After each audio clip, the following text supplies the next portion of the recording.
mereka mengusir Palestina, mengusir orang-orang Palestina dengan pembantaian dan sebagainya itu karena mereka memang mengevaluasi diri. Kalau misalkan kita nggak bantai mereka, nanti kita dihukum seperti Allah menghukum Talut. Bayangkan.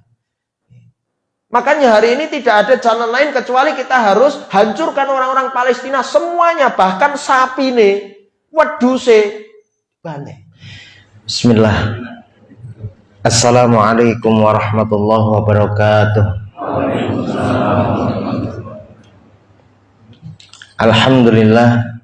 Alhamdulillahi ahyana ba'dama amatana wa ilaihin nusyur.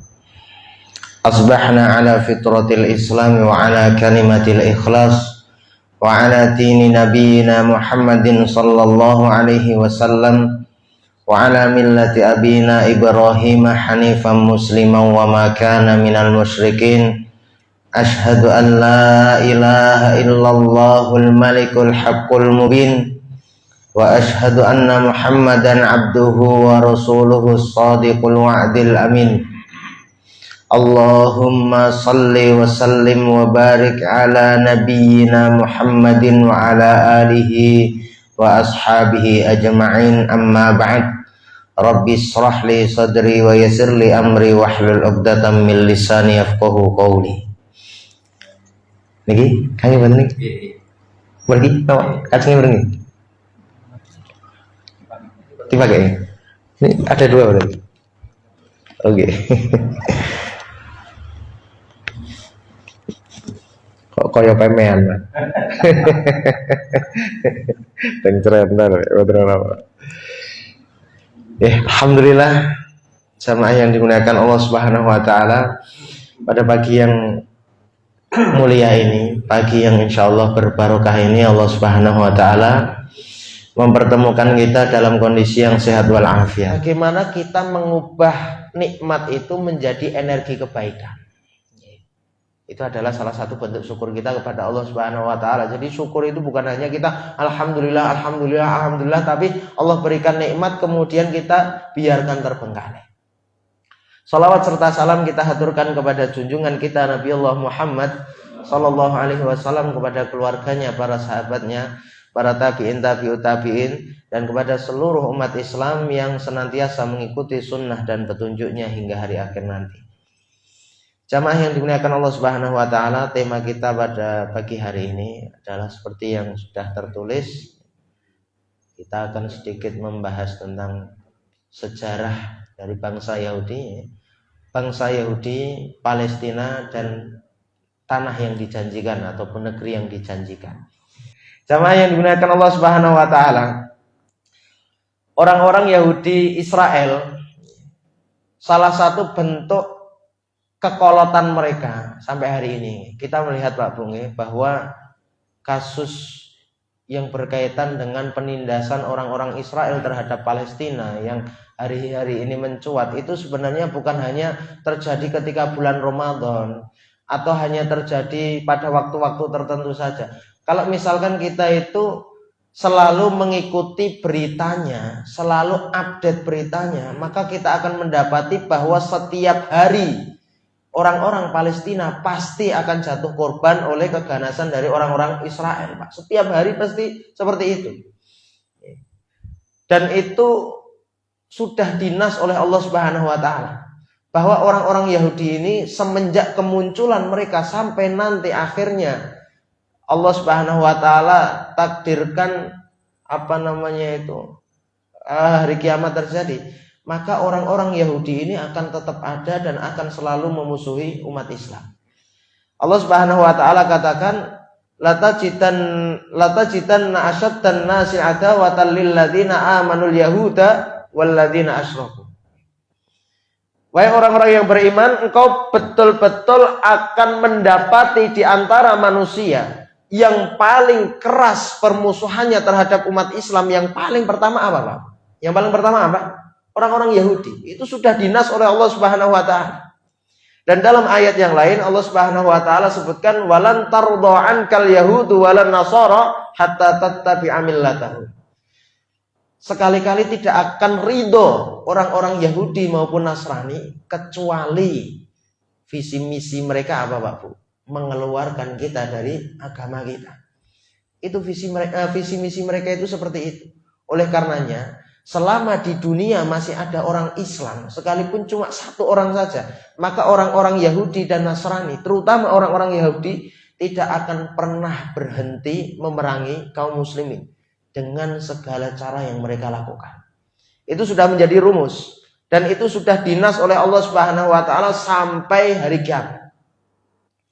Jamaah yang dimuliakan Allah Subhanahu wa taala, dan sampai hari ini orang-orang Israel itu ya, kekolotan mereka, salah satu bentuk kekolotan mereka yang nggak masuk akal adalah mereka mengatakan bahwa Palestina yang hari ini didiami oleh saudara-saudara kita sesama mukmin itu secara historis, secara dilihat dari sisi sejarah, itu katanya adalah tanah kelahiran mereka. Pertama.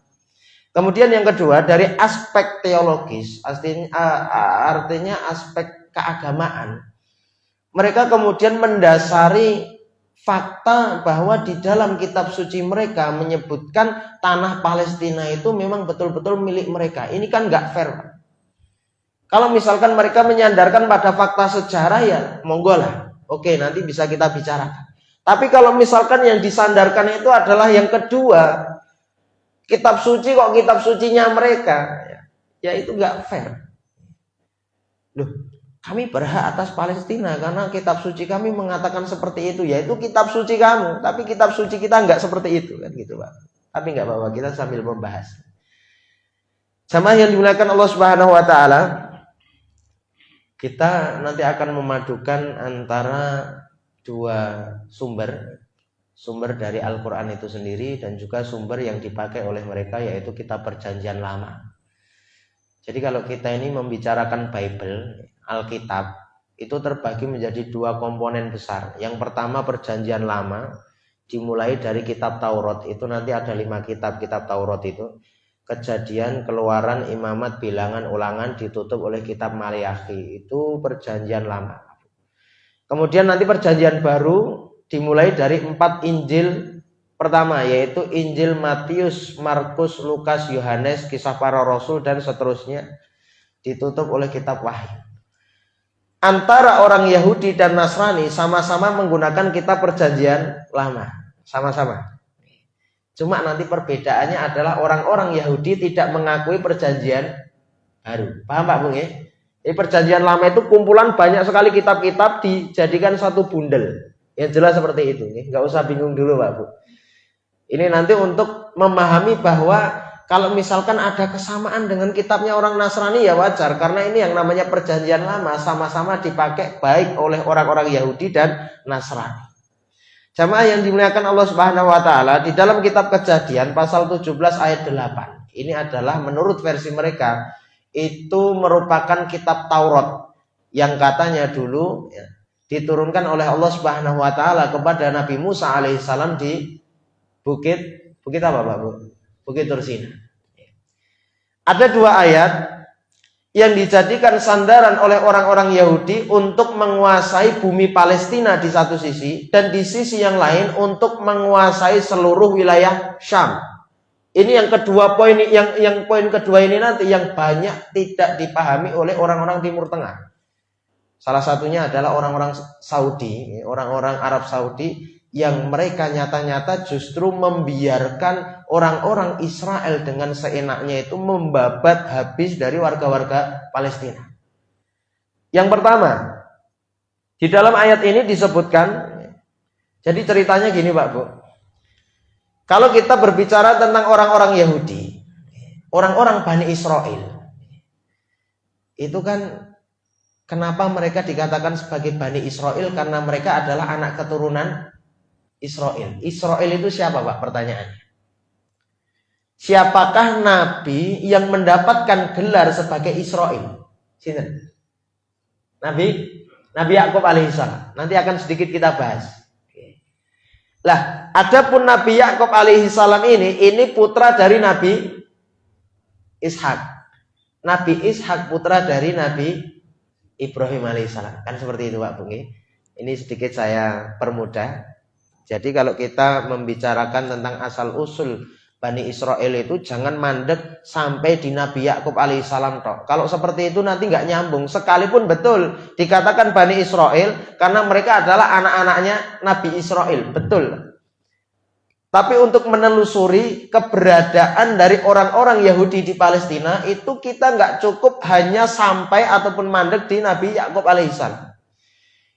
Inilah syubhat yang digunakan oleh orang-orang Yahudi Bani Israel. Inilah syubhat-syubhat yang dilakukan oleh orang-orang Israel itu sendiri yang mengatakan bahwa loh, tanah kelahiran kami itu di Palestina. Ya. Dan memang betul Pak Bu, baik Al-Quran maupun Alkitab versi mereka memang betul. Ke-12 anak-anak Nabi Yakub alaihissalam itu dilahirkan di negeri Palestina. Memang betul. Makanya mereka menyebarkan syubhat seolah-olah ditinjau dari sisi sejarah. Tanah kelahiran kami itu ya di Palestina. Kalian orang-orang Palestina yang muslim gak berhak atas tanah ini. Cuma masalahnya itu nanti ketemu kalau kita telusuri sampai ke Nabi Ibrahim alaihissalam. Nabi Ibrahim alaihissalam Pak Bu, jamaah yang dimuliakan Allah Subhanahu wa taala. Kira-kira ada yang pernah mendengar Nabi Ibrahim itu aslinya dari mana Pak Bu? Asli nih. Makamnya dulu. Makamnya Nabi Ibrahim di mana? Di negara mana Pak Bu? Makamnya Nabi Ibrahim. Mungkin ada yang pernah umroh plus Budi? Palestina. Makamnya Nabi Ibrahim alaihissalam itu di kota Khalil.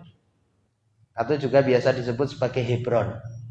Itu betul di Palestina. Dan ini juga salah satu yang dijadikan syubhat oleh orang-orang Yahudi. Loh ini pembesar kami ya. Nenek moyang kami yang paling pertama itu Nabi Ibrahim loh, makamnya di sini. Berarti menunjukkan bahwa memang betul ini tanah kelahiran kami. Tetapi kalau kita mengacu kepada kitab suci mereka sendiri, ya, di dalam kitab Kejadian itu ditulis secara lengkap ternyata asal usul dari Nabi Ibrahim alaihissalam itu adalah di kota Irak, bukan di Palestina. Ini yang harus kita pahami. Beliau ini sebelumnya tinggal di sebuah kota yang disebut sebagai Ur-Kasdim. Lah, singkat cerita, pada waktu itu terjadi pergolakan di kota Irak. Di salah satu kota ini tadi, Ur-Kasdim itu pergolakannya adalah antara Nabi Ibrahim alaihissalam dengan kaumnya Pak Bu. Sampai kan beliau kan dibakar, kemudian juga beliau dimusuhi oleh Raja Namrud alaihissalam. Maka kemudian Allah Subhanahu wa taala perintahkan Nabi Ibrahim alaihissalam itu untuk berhijrah ke mana? Ke Palestina. Nah, ini. Jamaah yang dimuliakan Allah Subhanahu wa taala, ketika Nabi Ibrahim alaihissalam berhijrah ke Palestina, kalau misalkan Palestina itu kosong nggak ada penduduknya, oke lah, bisa kita katakan bahwa Palestina itu tanahnya Nabi Ibrahim. Masalahnya adalah Nabi Ibrahim ketika hijrah dari Irak ke Palestina, di Palestina pada waktu itu sudah ada penduduknya. Oke. Penduduknya itu pada waktu itu bernama bangsa Kan'an. Makanya di dalam ayat ini disebutkan, kepadamu dan kepada keturunanmu akan kuberikan negeri ini yang kau diami sebagai orang asing. Jadi keberadaan Nabi Ibrahim alaihissalam di Palestina itu diakui sendiri oleh kitab suci mereka sebagai orang asing. Menunjukkan bahwasanya Nabi Ibrahim alaihissalam di negeri Palestina itu hanya sebagai tamu. Atau kalau misalkan beliau hidup di situ, itu kalau kita ibaratkan seperti beliau itu ngontrak rumah. Bukan penduduk asli. Makanya di dalam kitab suci mereka, Nabi Ibrahim itu disebut sebagai orang asing. Dan pada waktu itu Palestina itu masih disebut sebagai negeri Kan'an. Namanya masih negeri Kan'an. Disebut sebagai, kalau hari ini Palestina zaman dulu adalah negeri Kan'an. Lah, singkat cerita, ketika akhirnya Nabi Ibrahim alaihissalam itu berhijrah ke Palestina, sudah menetap beberapa saat di Palestina, maka Allah Subhanahu wa taala kemudian memberikan perjanjian kepada Nabi Ibrahim alaihissalam, dan inilah nanti yang menjadi cikal bakal tanah yang dijanjikan ataupun negeri yang dijanjikan. Ini ayat yang poin pertama disebutkan. Di dalam kitab Kejadian pasal 17 ayat 8 disebutkan, kepadamu dan kepada keturunanmu Ini perhatikan Pak Bung, kepadamu dan kepada keturunanmu. Ini keturunanmu ini nanti yang nanti akan dipermasalahkan. Akan kuberikan negeri ini, yaitu Palestina, yang kau diami sebagai orang asing, yakni seluruh tanah Kan'an. Tanah Kan'an ini maknanya adalah Palestina hari ini. Akan kuberikan menjadi milikmu untuk selama-lamanya, dan aku akan menjadi Allah mereka. Jadi secara khusus tanah Palestina itu diberikan oleh Allah Subhanahu wa taala kepada Nabi Ibrahim alaihissalam kalau kita berkaca pada ayat ini. Nah, ini yang kedua.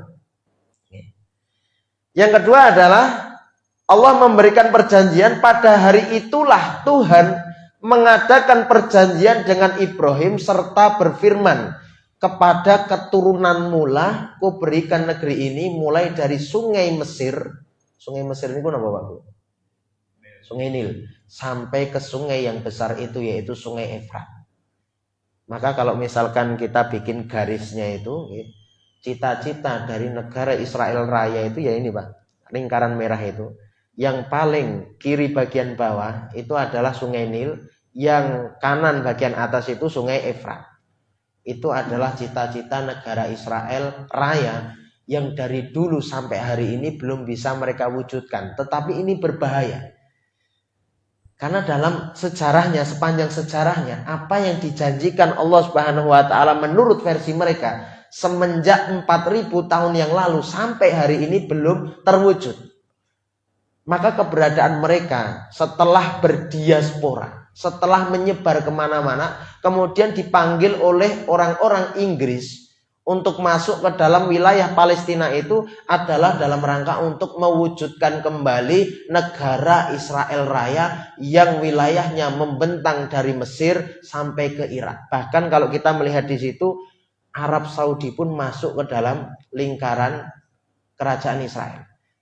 Di situ nanti ada Mesir, kemudian Syam, wilayah Syam, keempat-empatnya ada semua. Yordan, kemudian Lebanon, Suriah, kemudian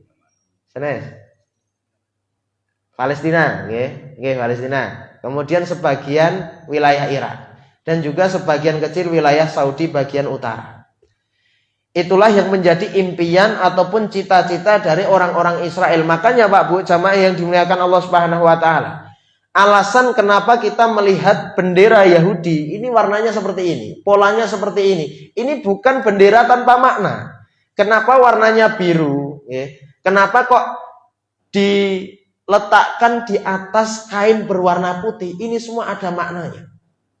Orang-orang Yahudi sendiri mengatakan bahwasanya warna dasar putih itu menunjukkan perjanjian itu sendiri. Putih itu dimaknai sebagai kesucian. Putih itu dimaknai dari perjanjian yang diikat Allah kepada seluruh Bani Israel. Adapun dua garis biru yang ada di atas dan yang ada di bawah itu menunjukkan dua sungai yang dijanjikan oleh Allah Subhanahu wa taala itu tadi. Paham Pak Bung?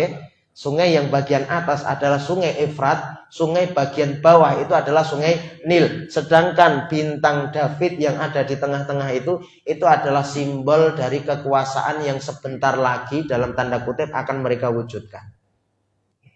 Nah, ini yang berbahaya.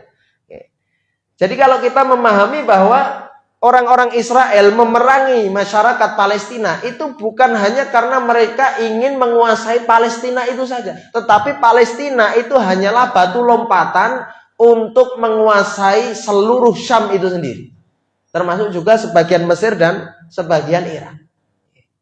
Jamaah yang dimuliakan Allah Subhanahu wa taala, dari dulu sebenarnya saya selalu berpikir-pikir Pak, kenapa kok orang-orang Israel itu dengan Amerika Serikat itu perselingkuhannya itu sangat betul-betul intim gitu. Saya dari dulu itu selalu berpikir-pikir, apa hubungan antara Amerika Serikat dengan orang-orang Israel. Akhirnya lama-kelamaan ketemu, ternyata yang mendasari Amerika Serikat kemudian selalu membantu Israel di Timur Tengah, selalu membantu Israel untuk mewujudkan visi negara Israel Raya itu, karena Amerika Serikat memahami bahwa satu-satunya agen yang paling setia di Timur Tengah yaitu adalah Israel.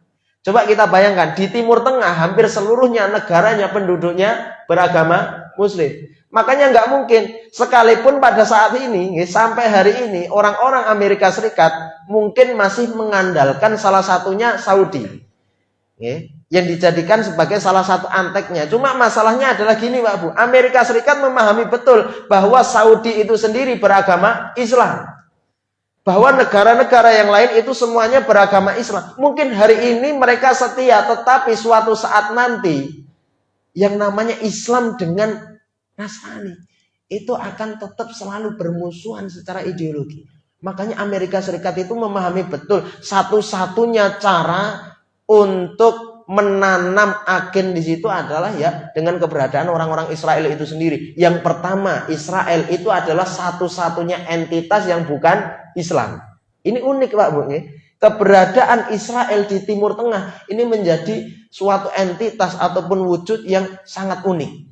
Karena yang lain itu Muslim, tapi ini Yahudi sendiri. Paham Pak Bung ya? Pertama itu. Yang kedua, orang-orang Islam itu jelas. Kalau misalkan orang-orang Yahudi itu berada di Timur Tengah, orang-orang Yahudi dengan orang-orang Islam mesti bermusuhan. Makanya apa? Sekalipun orang-orang Yahudi itu sebenarnya juga nggak cocok dengan orang-orang Kristen, tetapi permusuhan mereka terhadap Islam itu jauh lebih besar daripada permusuhan mereka terhadap Amerika Serikat. Inilah yang mendasari Amerika Serikat dengan Israel bersimbiosis. Israel meminta, "Wahai Amerika, tolong bantu saya untuk mewujudkan negara Israel Raya yang membentang dari Sungai Nil sampai Efrat." Sedangkan Amerika Serikat meminta kepada orang-orang Israel untuk menjadi perpanjangan tangan dari kepentingan-kepentingan Amerika Serikat di Timur Tengah. Bisa dipahami Pak Bu ya? Bisa dipahami ya? Jamaah yang dimuliakan Allah Subhanahu wa taala. Kita persingkat. Nah, ceritanya gini Pak Bu. Jadi Nabi Ibrahim alaihissalam nanti di negeri Palestina. Beliau menikah dengan Siti Sarah. Ceritanya kan Nabi Ibrahim dan Siti Sarah ini sampai berapa puluh tahun itu nggak bisa punya anak. Makanya Siti Sarah mengizinkan Nabi Ibrahim alaihissalam untuk menikahi budaknya yang bernama Siti Hajar. Dari Siti Hajar inilah beliau mendapatkan putra yaitu Nabi Ismail yang kemudian sebelum usianya 2 tahun, sebelum disapih, itu diperintahkan Allah Subhanahu wa taala untuk diasingkan ke Jazirah Arab. Jadi dari Syam ke Jazirah Arab itu 3000 km jauhnya Pak Bu. Ini diasingkan, begitu sampai di Jazirah Arab ini, di sebuah wilayah yang nantinya akan berdiri kota Mekah. Ini ketika sudah dibawa ke situ, 3000 km jauhnya. Hanya sebentar saja. Dan pada waktu itu Siti Hajar, dalam kondisi masih menggendong Nabi Ismail yang belum ada 2 tahun Pak Bu. Itu hanya diberikan dalam sebuah riwayat dari sahabat Ibnu Abbas radhiyallahu anhuma bahwa bekal yang diberikan kepada Ibunda Hajar dan Nabi Ismail itu hanya segenggam kurma ditambah dengan 1 botol air minum, tidak ada yang lain. Padahal di Mekah pada waktu itu, di lembah Bakah, waktu itu namanya lembah Bakah, itu tidak ada tumbuhan yang bisa hidup, tidak ada satupun hewan yang hidup, bahkan juga tidak ada air yang mengalir. Masalahnya adalah ketika itu Nabi Ibrahim alaihissalam begitu sampai di lembah Bakah ini, hanya dalam beberapa detik saja Nabi Ibrahim alaihissalam kemudian pamit. Sampai kemudian Ibunda Hajar bertanya kepada Nabi Ibrahim alaihissalam, "Aina tadhhab wa tatrukuna bi hadzal wadi alladzi laisa fihi anisun wala syai." Wahai suamiku, engkau akan pergi kemana? Engkau tinggalkan aku di sebuah lembah yang bahkan tidak ada tumbuhan yang bisa hidup, yang tidak ada makanan yang tersedia, yang tidak ada air yang mengalir. Engkau tinggalkan kami di sini. Apa yang engkau lakukan? Apakah engkau tega meninggalkan seorang wanita yang lemah, meninggalkan seorang anak yang masih di dalam gendongan? Itu sampai bertanya 3 kali. Nabi Ibrahim alaihissalam itu sampai nggak bisa jawab Pak. Sampai terakhir Ibunda Hajar kemudian bertanya, "Allahu amaruka bihadza." Apakah Allah yang perintahkan engkau untuk melakukan seperti ini? Maka kemudian Nabi Ibrahim alaihissalam dengan singkat mengatakan, "Bala, iya, ini adalah perintah dari Allah Subhanahu wa taala." Maka Ibunda Hajar dengan keimanannya yang sangat kuat, beliau katakan, "Idzan la yudayyi'unallah." maka Allah Subhanahu wa taala tidak akan sia-siakan saya, Allah tidak akan sia-siakan kami, sekalipun kami berpikir mustahil untuk bisa hidup di tempat seperti ini, tetapi kalau ini perintah Allah, pasti Allah akan berikan kemaslahatan. Nah, ini perlu Pak Bu nggih, bagi bapak-bapak, ibu-ibu untuk mencontoh figur dari Nabi Ibrahim alaihissalam dan juga Ibunda Hajar tentang bagaimana iman mereka terhadap Allah Subhanahu wa taala. Sama yang dimuliakan Allah Subhanahu wa taala, dari Nabi Ismail inilah kenapa kok Nabi Ismail ini diasingkan ke kota Mekah. Memang itu adalah dalam rangka untuk mempersiapkan datangnya nubuah, yaitu kedatangan dari Nabi kita Muhammad SAW, meskipun jaraknya terpaut 2000 tahun. Nah, nanti ketika di Palestina, Nabi Ibrahim alaihissalam akhirnya setelah 12 tahun dari kelahiran Nabi Ismail alaihissalam, Nabi Ibrahim kemudian dikaruniai putra yang kedua, yaitu Nabi Ishak. Dari jalurnya siapa Pak Bu? Dari Siti Sarah. Nabi Ibrahim alaihissalam dihadiahi oleh Allah Subhanahu wa taala Ishak. Dari Ishak inilah kemudian Nabi Ibrahim alaihissalam mendapatkan cucu, yaitu Nabi Yakub alaihissalam. Dan Nabi Yakub inilah yang nantinya akan bergelar sebagai Israel. Enten sing nate midanget Pak Bu. Israel itu artinya apa sebenarnya? Kenapa Nabi Yakub disebut sebagai Israel? Ada yang pernah dengar Pak?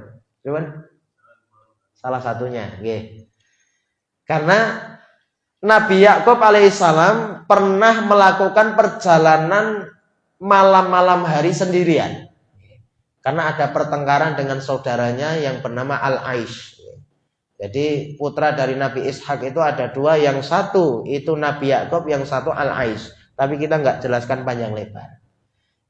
Ada juga di antara para ahli tafsir yang mengatakan bahwa Israel itu diambil dari kata Isra dalam bahasa Ibrani yang maknanya adalah abd, hamba. Sedangkan orang-orang Israel itu, orang-orang Ibrani, mereka biasa menyingkat Allah itu dengan hanya menggunakan kata El. Makanya nanti banyak Pak nabi-nabi yang kemudian menggunakan akhiran El. Nggih, Israel. Itu kalau di dalam, kalau pakai bahasa Ibrani itu Yisrael. Kemudian Ismail itu artinya kalau dianatkan itu sami Allah. Allah Subhanahu wa taala mendengar. Termasuk juga malaikat itu ada malaikat Jibril. Nah, El itu maknanya adalah Elohim, Eloah. Itu singkatan dari Eloah. Jadi orang-orang Yahudi itu kalau melafalkan Allah di dalam bahasa mereka adalah Eloah, tapi biasanya kadang disingkat hanya dengan El saja. Makanya ada sebutan Betel. Bet itu artinya rumah, bait.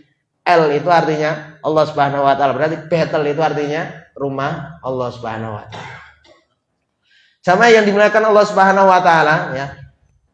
Kalau menurut paparan dari para ahli tafsir muslim ya, maknanya itu bagus-bagus banget Pak Bu. Bahwa Israel itu bisa maknanya adalah kekasih Allah, bisa maknanya adalah hamba Allah, bisa maknanya adalah hamba yang diperjalankan Allah pada malam hari. Cuma kalau kita mengacu kepada kitab Kejadian pasal 17 ayat 8 atau secara umum kitab Kejadian pasal 17, alasan kenapa Nabi Yakub diberi nama Israel itu sangat menghinakan sekali, sangat menghina Allah Subhanahu wa taala. Jadi di awal pasal 17 dari kitab Kejadian ini Pak Bu, ceritanya Nabi Yakub itu sedang berjalan malam-malam hari. Tiba-tiba didatangi seorang manusia yang tidak dikenal. Nggih.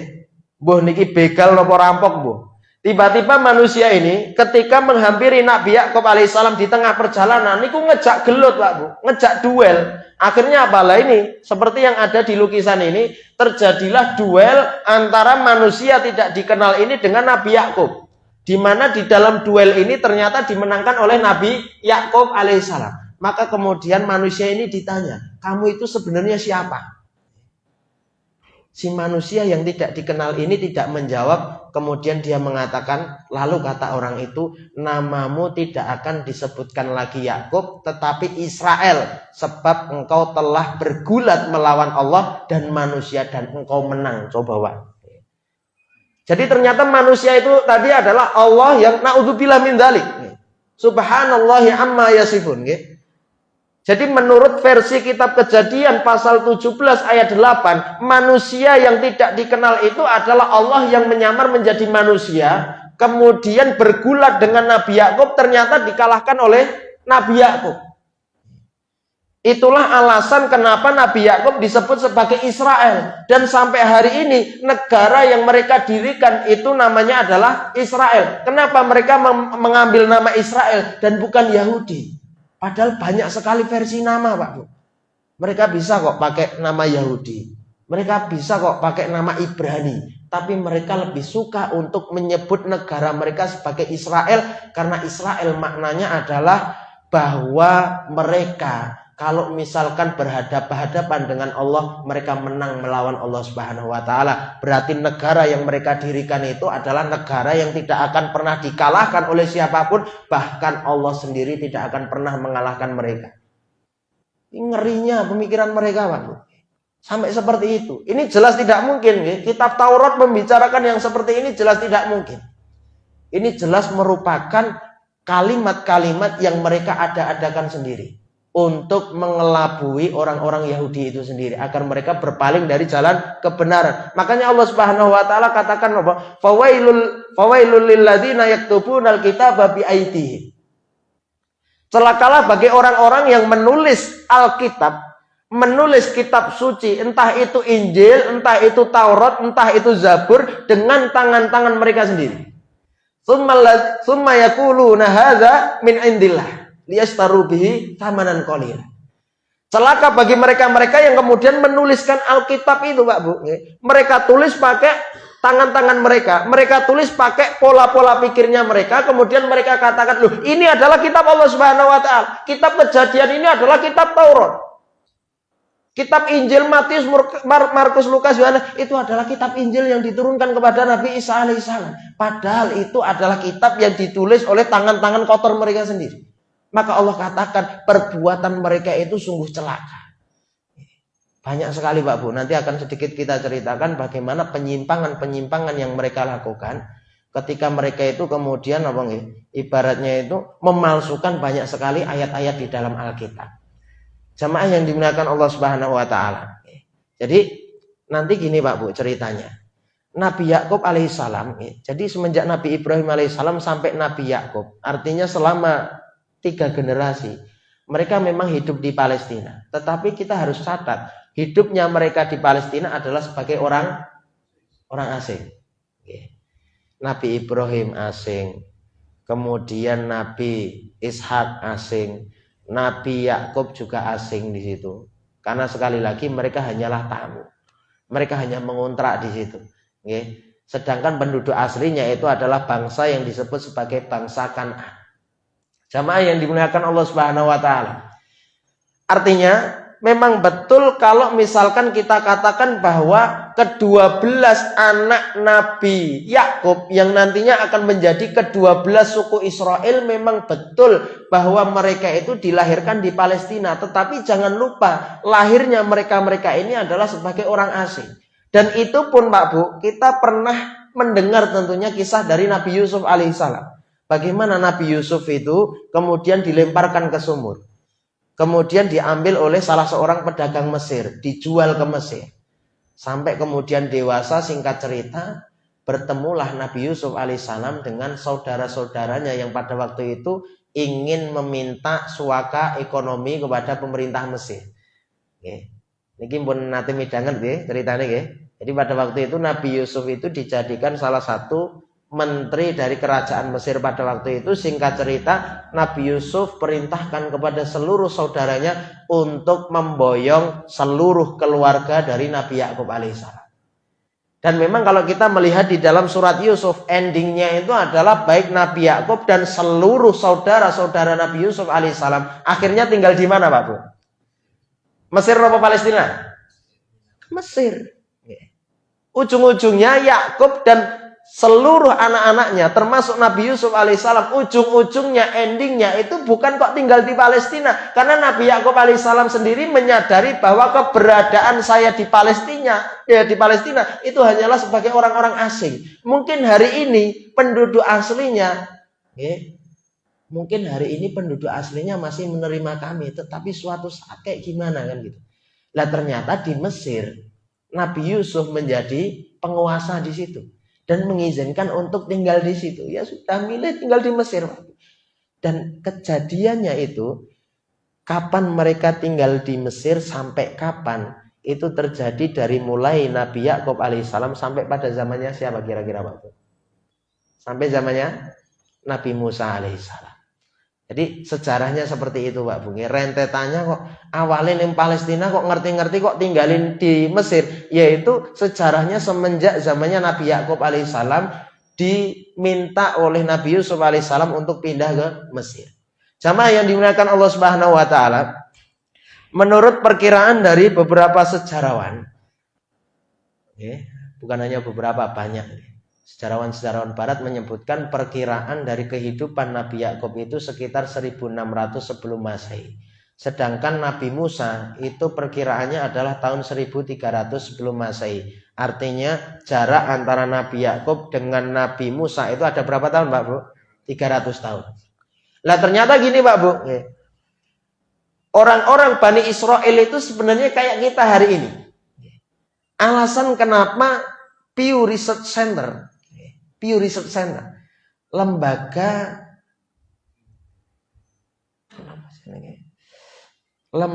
riset statistik, lembaga statistik paling berpengaruh di dunia yang pusatnya itu di Amerika Serikat.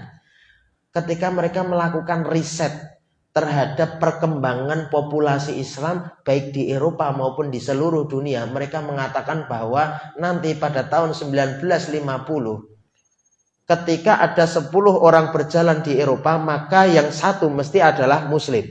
Artinya tahun 2050 orang-orang Islam di Eropa tumbuh dari yang tadinya 3% menjadi 10%. Bahkan kemudian Pew Research Center mengatakan sekitar tahun 2100 kalau nggak salah, atau 2090-an, maka agama Islam yang sampai hari ini masih menempati urutan kedua. Karena yang paling pertama populasi terbanyak itu agama apa Bu? Kristen. Maka nanti sekitar tahun 2090-an populasi terbanyak itu akan dimenangkan oleh umat Islam. Alasan kenapa Pew Research Center mengatakan seperti itu, karena dari riset yang mereka lakukan ternyata orang-orang Islam, pertama mereka selalu merealisasikan syariat pernikahan. Sedangkan orang-orang Eropa Pak Bu, orang-orang Eropa 30% dari seluruh penduduk Eropa itu mereka tidak mau menikah. Adapun yang 70% ini mereka mau menikah dan mereka mau punya anak, asalkan anaknya cuma satu saja. Sedangkan umat Islam hampir seluruhnya mereka mau menikah, dan bukan hanya mau menikah Pak Bu. Rata-rata seluruh umat Islam di dunia, rata-rata kalau dibikin rata-rata, mereka beranak bisa sampai 3 orang anak. Itu kalau dibikin rata-rata. Wong di sekitar kita saja Pak Bu, yang di lingkungan yang aktivis dan sebagainya, anaknya kadang ya enek sing 11 kan ngoten niku. Nah, menciptakan napa jenenge tim kesebelasan dari rumah, gitu, dari rumah tangga. Masya Allah. Ada yang 10, ada juga yang 16 dan sebagainya. Lah itu juga yang dilakukan oleh orang-orang Yahudi. Itu juga yang dilakukan oleh orang-orang Bani Israel dalam rangka untuk mendominasi suatu tempat. Maka yang mereka lakukan adalah bagaimana seseorang di dalam satu rumah tangga itu anaknya bisa banyak. Sehingga nanti generasinya akan melahirkan generasi dari orang-orang yang banyak itu sendiri. Cuma masalahnya Pak Bu, setelah 300 tahun berlalu, sebagaimana disebutkan di dalam kitab Keluaran pasal 1. Di situ dijelaskan bahwa setelah 300 tahun berlalu sampai pada zamannya Fir'aun Ramses II, jumlah dari penduduk orang-orang Bani Israel itu hampir mencapai 2 kali lipat dari penduduk Mesir yang asli. Hampir 2 kali lipatnya. Dan itu langsung disadari oleh Fir'aun. Maka Fir'aun kemudian memanggil seluruh pejabat-pejabatnya berdiskusi. Ini kalau misalkan kita diamkan orang-orang Israel ini, lama-lama orang-orang Mesir akan ditindas. Lama-lama Mesir akan diambil alih oleh orang-orang Israel. Kita harus pakai cara. Maka yang dilakukan oleh Fir'aun pada waktu itu adalah menerapkan dua kebijakan. Kebijakan yang pertama itu adalah memerintahkan kepada seluruh bidan-bidan untuk mengawasi persalinan dari orang-orang Israel, Pak Bu. Ini bidan-bidan. Jadi kalau kita memahami pemerintahnya Fir'aun ini, yang jahat itu bukan hanya Fir'aunnya, Pak. Seluruh menterinya jahat, bahkan bidan-bidannya sekalipun mereka wanita, mereka ini juga jahat. Kenapa jahat, Pak Bu? Si wanita-wanita bidan ini, padahal mereka juga punya anak. Tapi ketika mereka mengawasi persalinan, kalau ternyata anaknya adalah laki-laki, itu langsung dilaporkan ke Fir'aun langsung. Ini rumah A, anaknya laki-laki, dilaporkan. Rumah B, anaknya laki-laki, dan sebagainya. Kalau misalkan sudah seperti itu, maka semua bayi-bayi laki-laki itu dikumpulkan dan disembelih satu persatu, Pak. Dijagal satu persatu. Dalam rangka untuk memutus generasi dari orang-orang Bani Israel. Yang kedua, bagi orang-orang dewasanya, maka mereka dipaksa untuk kerja rodi. Untuk bangun infrastruktur, Pak, tanpa digaji. Bahkan mereka dibiarkan kerja kecapean. Banyak di antara mereka yang kemudian gugur ketika mereka sedang bekerja. Jadi ketika mereka gugur itu sudah, Pak, dibuang begitu saja. Nggak ada yang dikubur itu, enggak. Memang harapan dari Fir'aun itu mereka diminta untuk kerja paksa. Orang-orang Bani Israel diminta untuk kerja paksa. Itu agar mereka kecapean dan mati di tempat. Ini jahatnya Fir'aun ini. Belum lagi Fir'aun mengatakan bahwa faqala ana rabbukumul a'la. Aku ini adalah Tuhan yang paling tinggi. Sebenarnya Fir'aun itu juga mengakui, Pak Bu, bahwa Nabi Musa dan Harun itu punya Tuhan. Fir'aun mengakui bahwa Bani Israel memiliki Tuhan. Tetapi saksikanlah, wahai seluruh rakyatku, di antara Tuhan-Tuhan yang kalian miliki, yang paling tinggi kedudukannya adalah aku. Ini puncak dari kesyirikan Fir'aun. Laknatullah alaihi.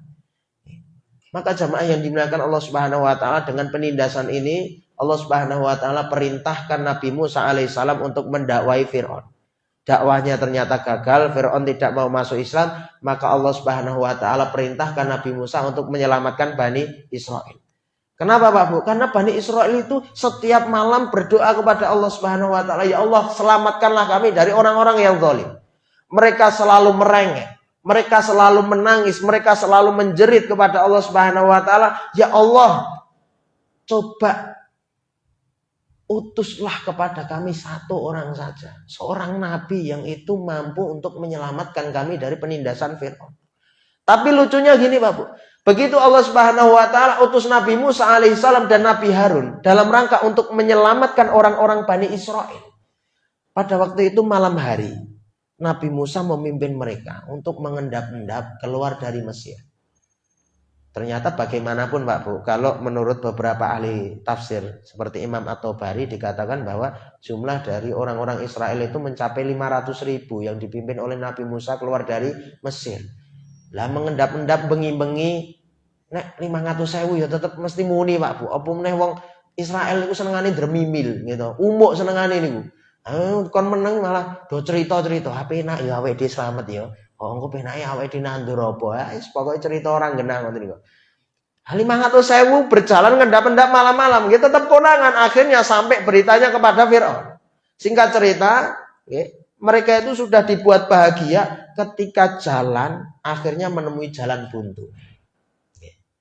Menemui jalan buntu, sampailah mereka di tepian Laut Merah. Coba bayangkan, Pak Bu, mereka sendiri yang merengek-rengek kepada Allah Subhanahu wa taala. Mereka sendiri yang meminta kepada Allah untuk diselamatkan. Tetapi ketika Nabi Musa membawa mereka ke jalan buntu, mereka tidak sabar sampai kemudian mereka menghina Nabi Musa alaihissalam. Dan itu tertulis di dalam kitab Keluaran. Orang-orang Bani Israel mencela Nabi Musa alaihissalam. Musa, karepmu piye? Awake dhewe wis urip penak ning Mesir, aja piye, Pak. Wis penak-penak urip ning Mesir, tenang, damai. Malah digawa ning kene. Apa rumangsamu kowe ameh ngetekne kuburan wong 500.000 meh mok tekne kuburan ning pinggiran laut. Ibaratipun ngoten niku, Pak. Aku kuwi luwih seneng awake dhewe luwih seneng kerja kepada Firaun. lebih nyaman, lebih tentram daripada kita harus dibunuh di tempat ini. Coba. Orang-orang kan Bani Israil seperti itu.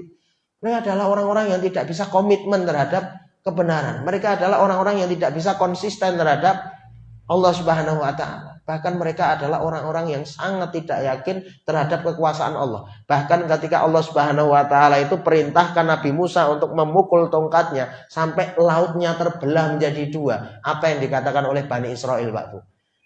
Iki mesti sihir iki. Coba Pak Bu. Iki mesti sihir. Bukan, itu mukjizat Allah. Ora mungkin mukjizat itu enggak ada yang seperti ini. Ini sihir coba.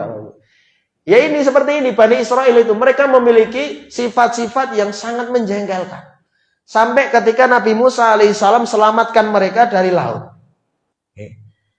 Mereka dibawa ke sebuah padang pasir yang dikenal dengan padang pasir Sinai. Yang ada di perbatasan antara wilayah Syam dengan wilayah Mesir. Disitulah Nabi Musa alaihissalam menggembleng keimanan mereka.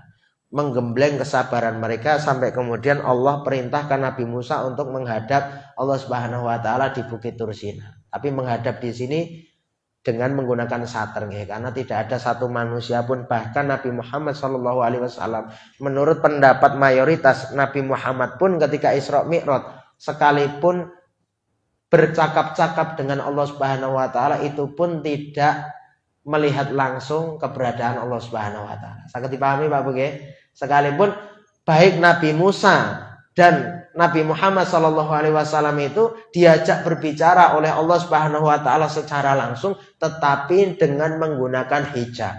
Dengan menggunakan hijab. Itu di dalam kitab-kitab ulumul Quran itu ada tertulis.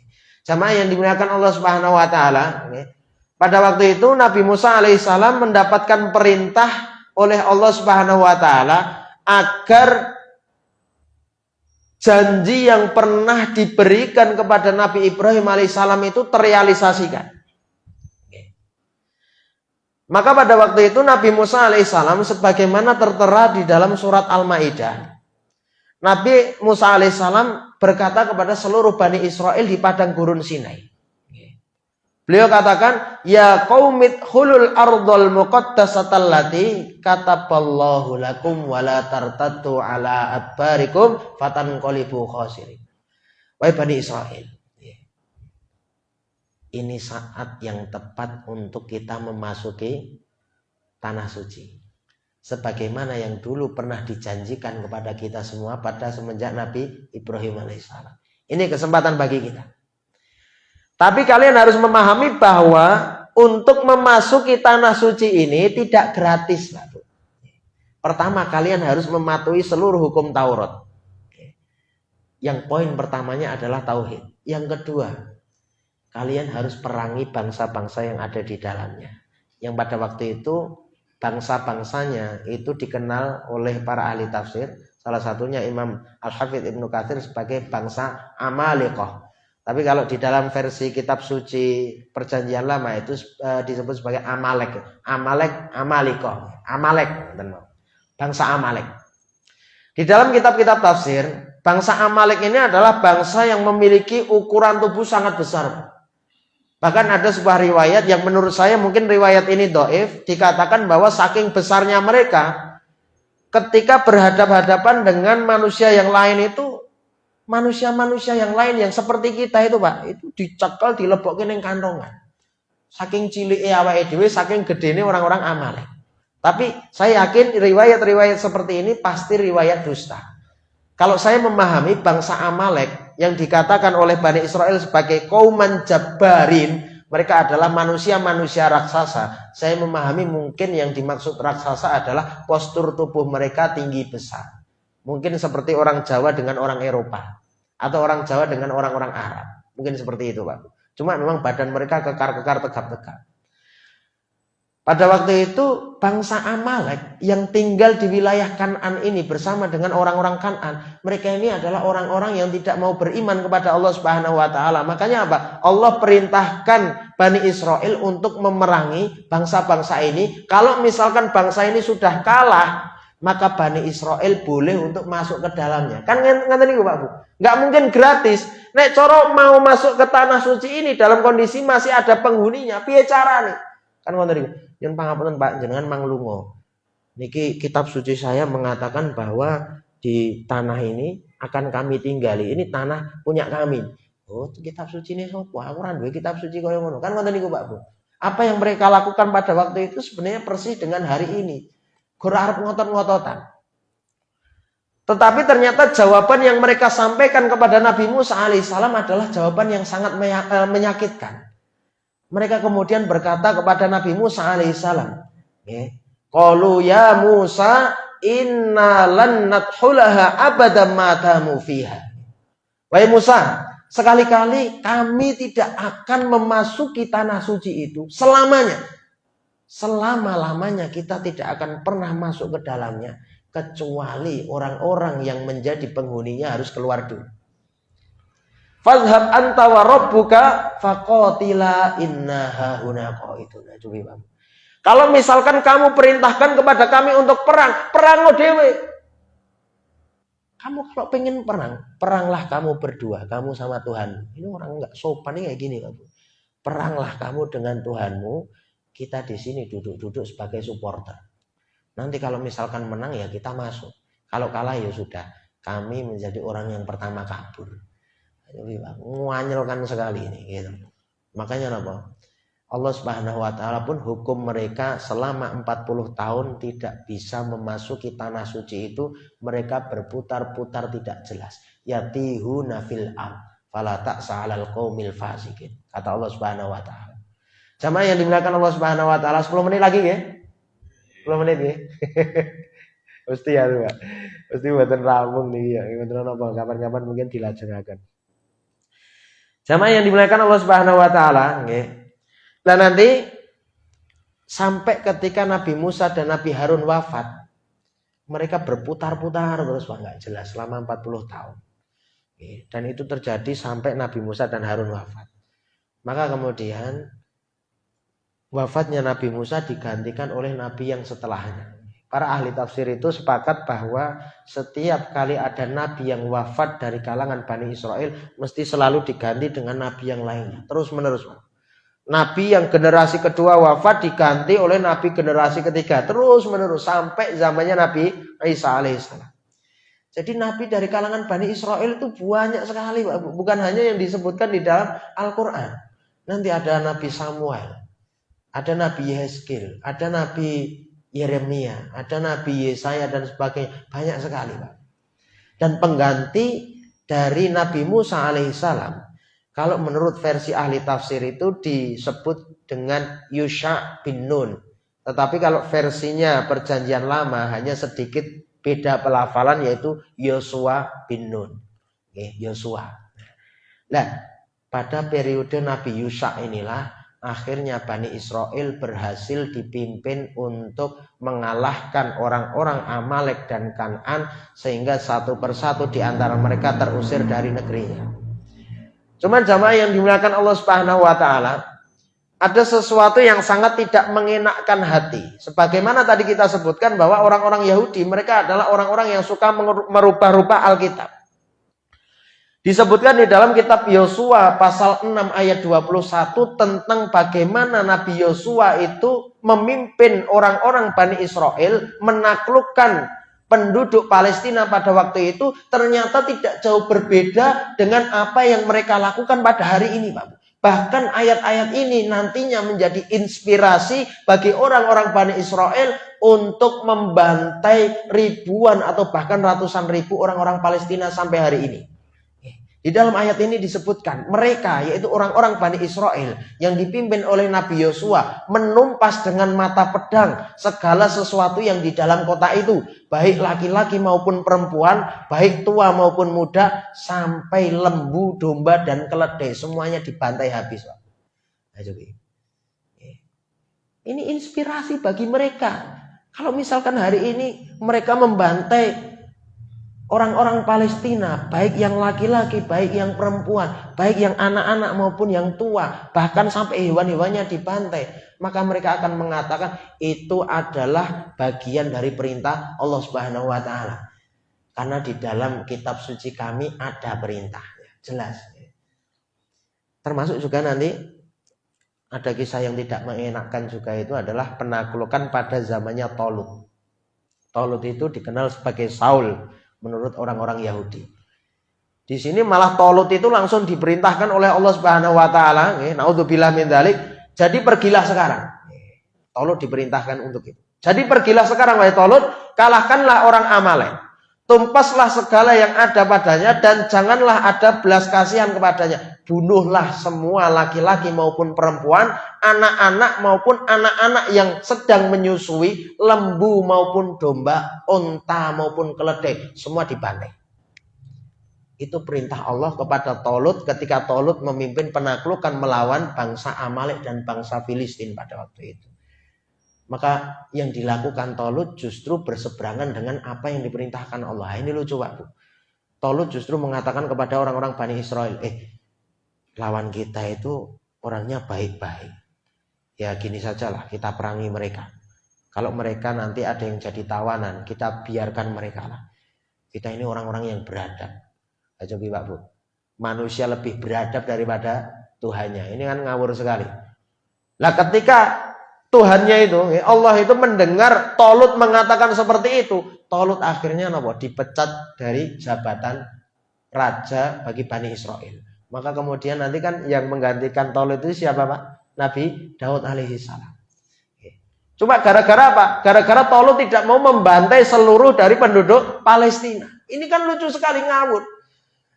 Makanya hari ini ketika orang-orang Israel mereka mengusir Palestina, mengusir orang-orang Palestina dengan pembantaian dan sebagainya itu karena mereka memang mengevaluasi diri. Kalau misalkan kita nggak bantai mereka, nanti kita dihukum seperti Allah menghukum Talut. Coba bayangkan. Makanya hari ini tidak ada jalan lain kecuali kita harus hancurkan orang-orang Palestina semuanya, bahkan sapine, weduse, bantai. Makanya mereka menggunakan apa Pak? Senjata-senjata biologis. Senjata-senjata kimia. Yang itu bukan hanya mematikan manusianya, tetapi juga mematikan hewan-hewan ternaknya. Apa yang mereka lakukan? Sandarannya adalah ayat-ayat ini. Jadi nggak usah kaget Pak Bu. Selamanya mereka akan seperti itu. Mereka tidak akan mikir masalah PBB dan sebagainya. PBB sudah memberikan izin. Sudah diizinkan. Sudah diaksep Pak. Ini mohon maaf, ini Palestina akan kita gini kan. Oh ya siap. Silakan jenengan ajeng nopo-nopo mau wis awake dhewe samikna wa atokna. Coba Pak. Nauzubillah min dzalik. Sama yang dimuliakan Allah Subhanahu wa taala, gitu saja nggih. Nanti mungkin kapan-kapan bisa kita lanjutkan kalau ada kesempatan Pak Bu nggih. Ini qadarullah saya diberikan satu jadwal lagi. Cuma satu jadwalnya ini nanggung sekali. Jadi tanggal 30 Ramadan kalau nggak salah nggih. Mas tanggal 30 Ramadan ya ini nanti tergantung ya, kalau ternyata 29 Ramadan sudah selesai ya sudah ya. Apa anu ya Mas? Apa kuwi digawe apa jenenge Idul Fitrine digawe khotbah digawe pengajian. Ya. Jamaah yang dimuliakan Allah Subhanahu wa taala nggih, nyuwun pangapunten kalau ternyata tidak sempurna ya, tidak selesai, mungkin kapan-kapan ya, insya Allah kalau misalkan masih diizinkan akan kita sambung kembali. Yang jelas adalah jamaah yang digunakan Allah Subhanahu wa taala, bagaimanapun kepedulian kita terhadap saudara-saudara kita muslim yang ada di Palestina sangat diharapkan.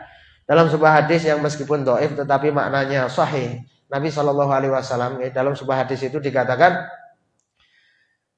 "Wa man lam yahtam bi umuril mu'minin falaisa minhum."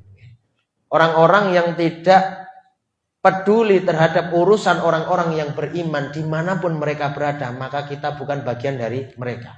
Termasuk juga di dalam hadis yang lain, Nabi Shallallahu alaihi wasallam ibaratkan kita ini seperti satu tubuh. Kalau misalkan anggota tubuh yang lain merasakan sakit, misalkan ketika kita merasakan demam, sekalipun demam itu yang kerasa itu cuma bagian kepala, bagian dada, tetapi sakitnya itu sampai ke kaki, sampai ke tangan, bahkan sampai ke ujung-ujung kuku jari dan sebagainya. Itulah juga yang harus kita lakukan kepada saudara-saudara kita yang ada di Palestina. Mereka merasakan sakit hari ini, maka kita harusnya juga merasakan sakit. Apapun yang bisa kita lakukan sangat diharapkan oleh mereka. Bahkan sekalipun Pak Bu, kita hanya bisa memberikan doa. Maka itu salah satu pertolongan terbaik bagi kita hari ini yang mungkin kita belum mampu menolong mereka dengan jiwa dan raga kita. Cakap semanten anggenipun kula matur, kirang langkungipun kula nyuwun pangapunten. Wa akhiru da'wana alhamdulillahirabbil alamin. Wassalamualaikum warahmatullahi wabarakatuh.